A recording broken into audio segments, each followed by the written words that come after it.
Bonjour, je suis Marc Edwards. Bienvenue à Carnet de route et bienvenue à notre série sur Taïwan. Je suis sur le point de prendre l'avion pour Lanhu, ou l'île des orchidées, comme elle est communément appelée en français. Là-bas, j'espère faire un peu de plongée en apnée et m'immerger dans la culture traditionnelle autochtone Dao. Après, je reviendrai sur l'île pour aller à Taitung, sur la côte est, et vers le nord, en passant par Hualien pour aller à la gorge de Taroko. Et plein d'autres choses que j'ai vraiment hâte de faire. Mais tout d'abord, montons à bord de l'avion le plus petit et le moins sûr que j'ai vu de ma vie. Souhaitez-moi bonne chance. Ce petit avion semble peut-être peu rassurant au premier coup d'œil, mais ne craignez rien, l'île est aussi accessible par la mer, avec une croisière d'environ 2 heures.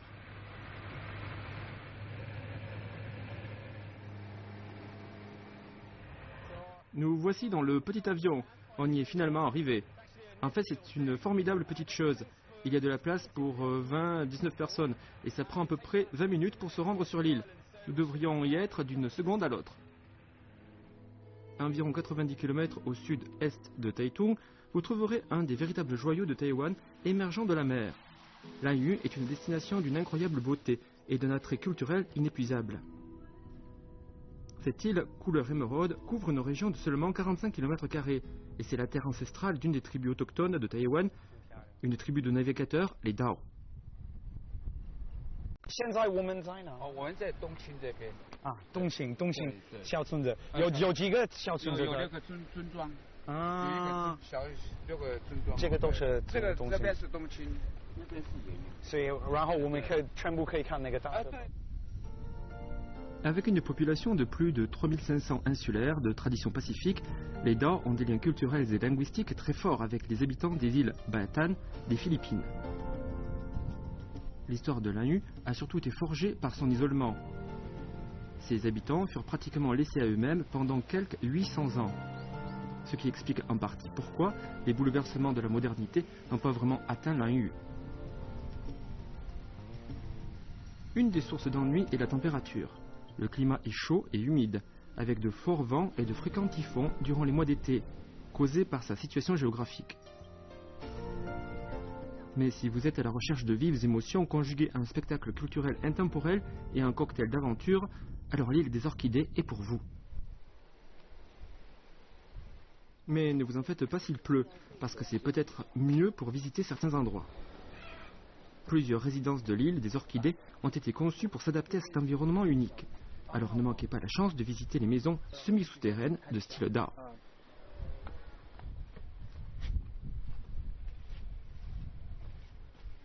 这个是你的帐啊，对对对。但是为什么这么小啊？哦，因为这个地方哦，是因为有时候台风进来有没有？台风进来的话是比较房子盖在底下一点，就会台风就会打不到，深度是差不多是3米。可以进去看一下吧？可以进去。那但小心点那个。哦，对。这要爬进去哈。哎，哇！这个都是什么养小这些东西跟猪肉，就是代表他的家族这个人很有财富，他养很多羊，然后很多这个猪。这个房间有多少年？哦，才将近快100年，100多年了。C'est une vieille habitation. Je suis dans une chambre. Ils peuvent cuisiner là-bas dans le coin. Je ne suis pas sûr que vous pouvez voir. C'est très douillet. Et cette partie-là, c'est quand vous avez des invités. Vous pouvez venir ici, passer du temps. Et ensuite, quand vous voulez dormir, c'est là. Les typhons coupent régulièrement complètement les Dao du monde extérieur. Mais cette situation les a menés à devenir autosuffisants et ils sont habitués à subvenir à leurs besoins avec la pêche et l'agriculture biologique. Bien que ce ne soit pas trop difficile de s'y rendre, il n'y a pas beaucoup de touristes qui viennent ici. Ce qui fait que la nuit est paisible la majeure partie de l'année. Alors un des points phares de la visite, c'est de se balader aux alentours et d'observer l'intemporel cours de la vie sur l'île. Quand ils dépendent de la pêche, vous ne serez pas surpris du fait que les bateaux aient une grande importance au sein de la communauté de Lanhu. Bien plus qu'un simple moyen de transport, ils sont la clé des moyens de subsistance sur l'île. 你好，这个创都是你自己做的吗？自己做的。嗯，做一个多长时间？你一个人做这个一条船的话，是10个月。4个月。2个人做的话，3个月就过了。最快是3个月。3个月以后是你自己画画吗？自己画画，也不要叫别人去画，自己画就好了。也是你。Ce vieux monsieur de 65 ans est en train de construire le 8e bateau de sa vie. Pour les Dao, ce n'est pas du commerce, c'est une nécessité. Vous ne fabriquez pas un nouveau bateau à moins que l'ancien ait fait son temps, ce qui, selon son estimation, prend au moins 10 ans.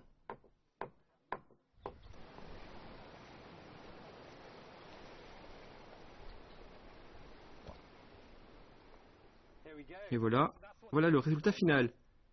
Un bateau traditionnel Dao avec des peintures sur les côtés. Ici, vraisemblablement, nous avons les gens qui seront sur le bateau. Mais encore plus intéressant, ça c'est un œil. Et ils ont un œil de chaque côté. Il y a 2 yeux ici et à l'arrière. Alors en fait, c'est pour pouvoir voir dans le bateau. C'est ce que signifient les yeux. Les bateaux sont tellement importants qu'il y a un baptême chaque fois que la construction d'un nouveau bateau est terminée. Alors aussitôt qu'ils sont prêts, vous allez les voir mettre le bateau directement à la mer. Le style de vie des Dao demeure très traditionnel. Ils portent souvent leur panier traditionnel et utilisent leur bateau fait maison pour aller à la pêche. Mais vouloir arriver à temps à Lanhu pour le lancement de nouveaux bateaux est peut-être un peu trop hasardeux. Mais ne désespérez pas. Chaque année, les villageois de Lanhu organisent une tonne de festivals traditionnels, le plus important étant le festival du poisson volant. C'est coloré, exotique et c'est l'expression la plus profonde de l'identité Dao.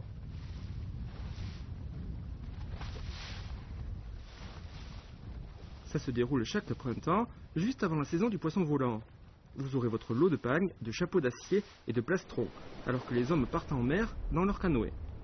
C'est beaucoup plus difficile que ce que notre professeur de 63 ans nous avait laissé entendre. Vous essaierez quand vous viendrez ici, les pagnes étant optionnelles bien sûr.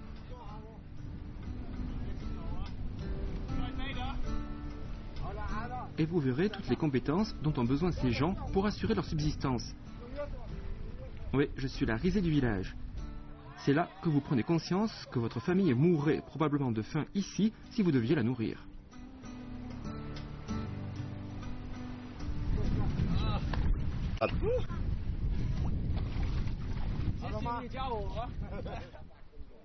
Il est temps de voir de quoi ont l'air les vrais professionnels.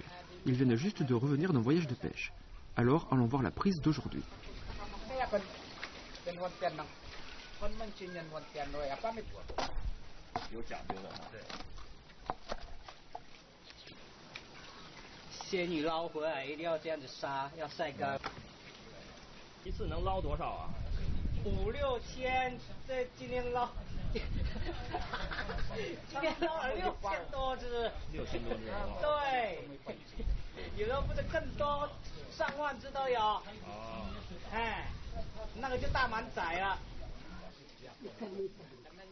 Nous sommes chanceux d'être ici pendant la saison du poisson volant, qui va de mars à juin. Pendant cette période, les hommes font leur stock de poissons pour toute l'année. On suspend la majorité du poisson pour le faire sécher afin de ne pas le perdre. Vous voulez savoir pourquoi ils ne font ça que pendant ces quelques mois? Eh bien, à part le fait qu'ils sont capables de se retourner en cours d'année si jamais, ça assure surtout que les bancs de poissons se renouvellent. On parle ici de pêche verte.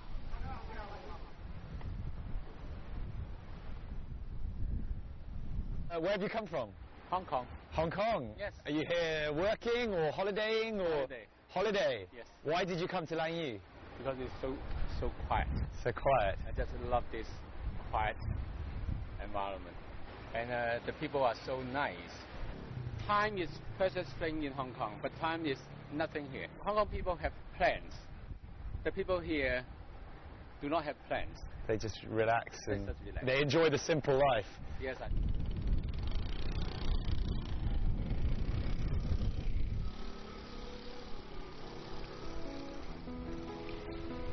Vous pouvez rouler et faire le tour de l'île en à peine 2 petites heures. Vous n'avez qu'à suivre la route de 50 km. Et le meilleur moyen de le faire est en louant un scooter. Vous pouvez longer ces routes sinueuses, vous arrêter où bon vous semble. Pour vous baigner, faire de la plongée en apnée ou juste admirer les captivants paysages côtiers qui s'offrent à vous. C'est vraiment la meilleure façon d'apercevoir le maximum de formations rocheuses.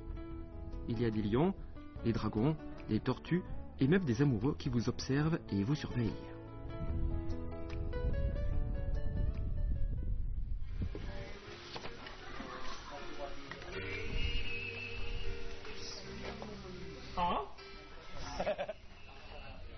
Allons-y. La combinaison entre les récifs coralliens et le courant marin chaud du Japon, le Kuroshio, apporte tout un foisonnement de vie marine et font de Lanhu l'un des endroits les plus sous-estimés au monde pour faire de la plongée en apnée.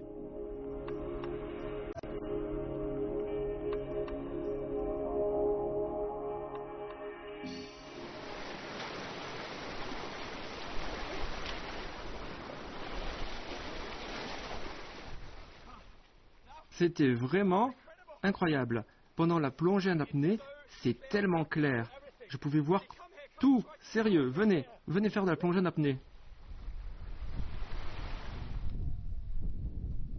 Assez regarder de poissons. C'est le temps d'en manger. Un peu d'exercice, puis espérons-le, une bonne bouffe.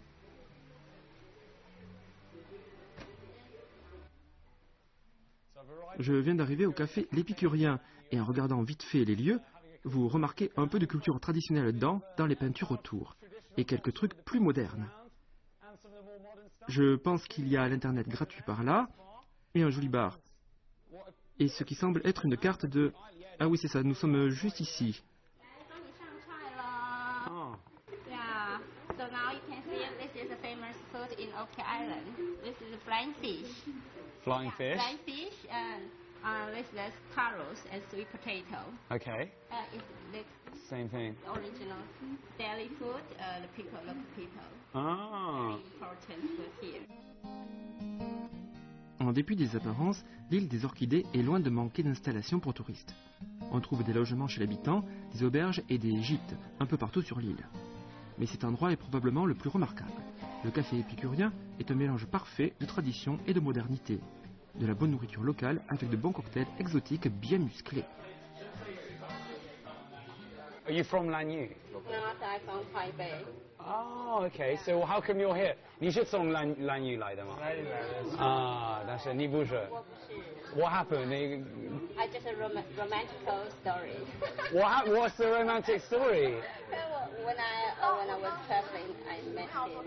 I just fell in love. Oh, of course. Look at it. 他这么帅。 I think it's very brave. Very brave. Kiss you, give you a kiss. Give me a kiss.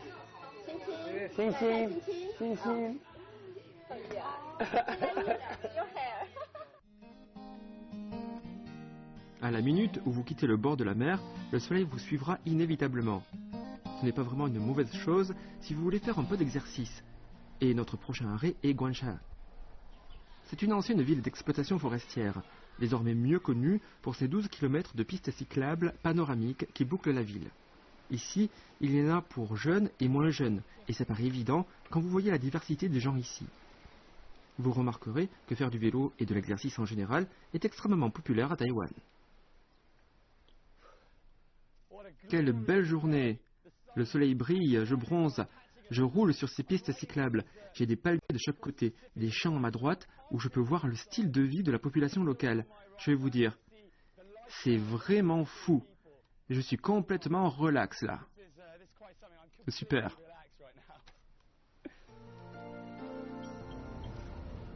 Avec ces pistes spéciales, vous pouvez choisir votre propre rythme. Et ça peut être une occasion de faire de l'exercice, ou de juste vous livrer un passe-temps relaxant de Taïwan. Vous serez en forme, bronzé et vous susciterez la jalousie avec tous ces souvenirs de vacances de cette magnifique campagne.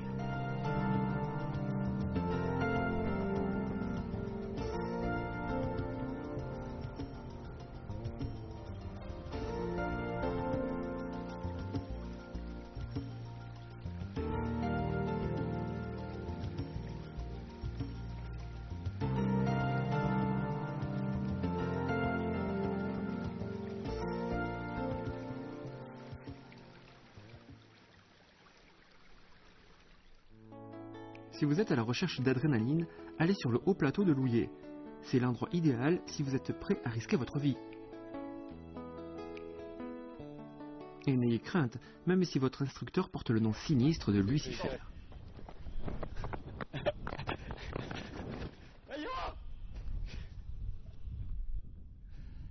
Ça, c'est juste le gars qui m'enseigne et qui tombe du bord. Génial!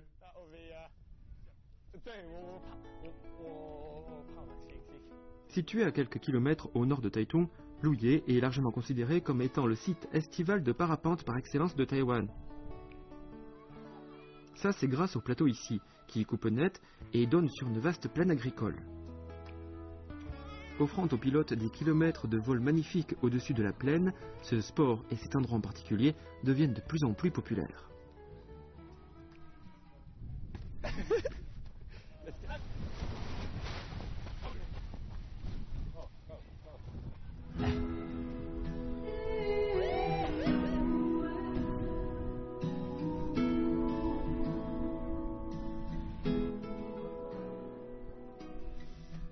J'ai vraiment eu peur quand on a sauté de la pente. Incroyable.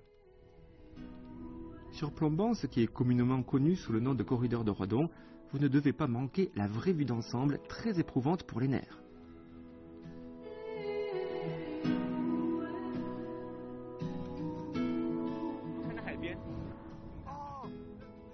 Apparemment, des gens de partout sur l'île, de même que des pilotes de Hong Kong, du Japon et de la Corée du Sud, viennent ici en masse pendant les mois d'été.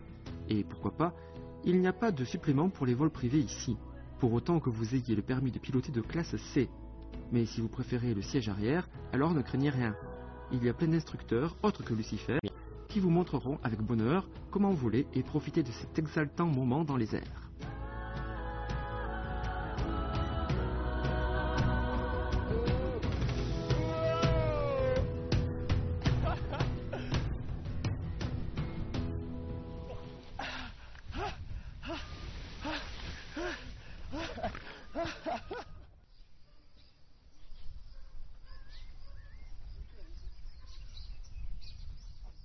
Non loin d'ici, vous allez avoir l'impression que vous êtes dans le sud de la France, avec une légère déformation, car vous avez des plantations de thé au lieu de vignobles. Étant traditionnellement un endroit où pousse le thé, vous pouvez prendre une pause tout en goûtant à quelques-uns des meilleurs thés de l'île. Les thés oolong, mondialement reconnus. Je me sens complètement revigoré après un bon sommeil confortable.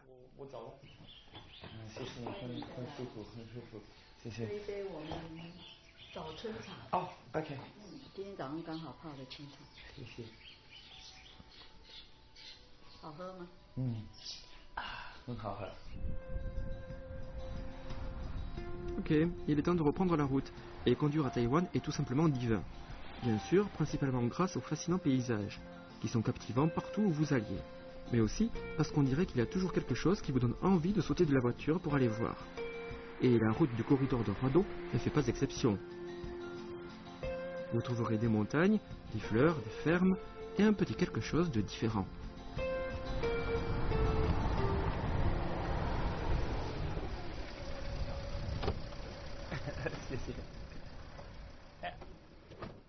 Un autre site à visiter juste là. Ça ressemble à un croissant de soleil. En fait, c'est censé symboliser le lieu où la route traverse le tropique du Cancer. Alors je vais aller jeter un coup d'œil juste en haut là.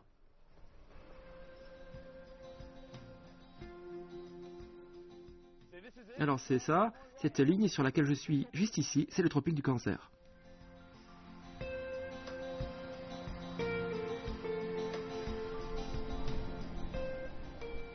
Ne vous inquiétez pas si votre maturité régresse, alors que vous vous surprenez à répéter « Est-ce qu'on est arrivé ?» encore et encore. Vous ne serez pas le premier. Les gorges de Taroko sont sans l'ombre d'un doute l'attraction touristique numéro 1 de Taïwan et sont l'une des plus spectaculaires merveilles naturelles au monde. Ce n'est pas difficile de voir pourquoi. S'étirant sur quelques 20 km, avec des murs de marbre qui bloquent le ciel, s'élevant de plusieurs centaines de mètres au-dessus de la rivière Liu en aval. Faut le voir pour le croire. Cela dit, vous devriez savoir que les gorges de Taroko sont situées bien à l'intérieur du parc Taroko, dans le comté de Hualien. C'est un des parcs nationaux les plus diversifiés de Taïwan et le deuxième plus grand de l'île. Alors c'est peut-être mieux de passer plus de temps ici pour explorer, si vous pouvez vous le permettre lors de vos vacances.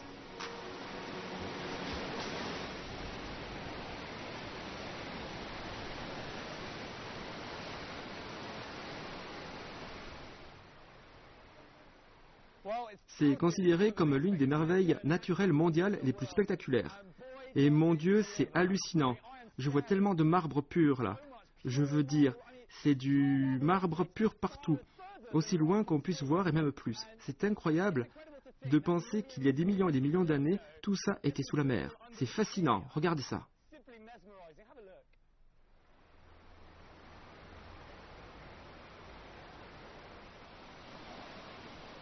Formées il y a de cela 200 millions d'années, les gorges sont une merveille géologique.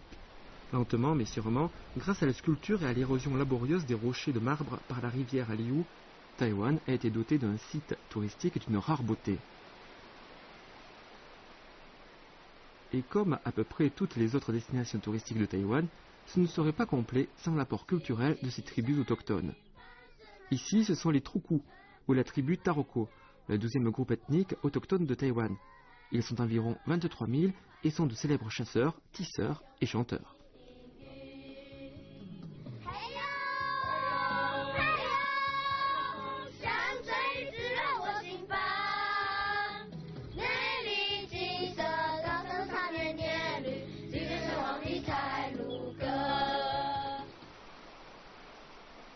Accordez-vous assez de temps pour aller vous balader dans les terres parmi les cimes des montagnes qui composent le parc Taroko.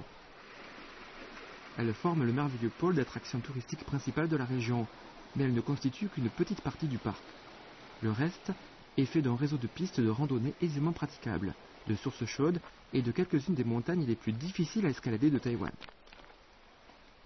Le parc s'étire sur 36 km d'est en ouest et sur 42 km du nord au sud. Il y a donc plein de lieux où vous pourrez vous perdre avec délice.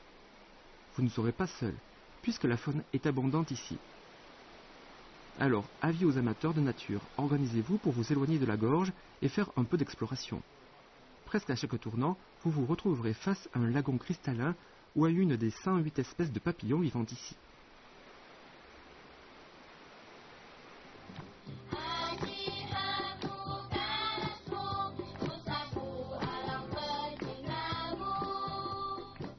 Ne manquez pas d'ouvrir grandes vos fenêtres et de respirer la fraîche brise maritime qui vous accompagnera tout au long de la côte est.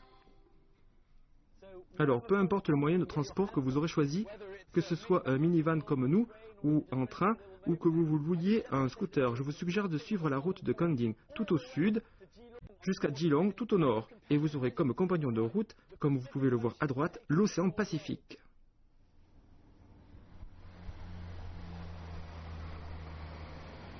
C'est sans aucun doute une expérience des plus enrichissantes que de conduire le long de la côte est. Alors, ne vous précipitez pas. Mais si vous ne faites qu'un bref arrêt, essayez de ne pas vous arrêter avant d'arriver à Qingshui de Wanya, ou la falaise Qingshui, telle qu'appelée en français. Située au bord de l'autoroute Suhua, ne manquez pas cet endroit où la falaise tombe à pic dans l'océan Pacifique. Le site est parfait pour prendre un peu l'air frais et faire cette parfaite photographie panoramique que vous pourrez montrer à vos amis une fois de retour à la maison.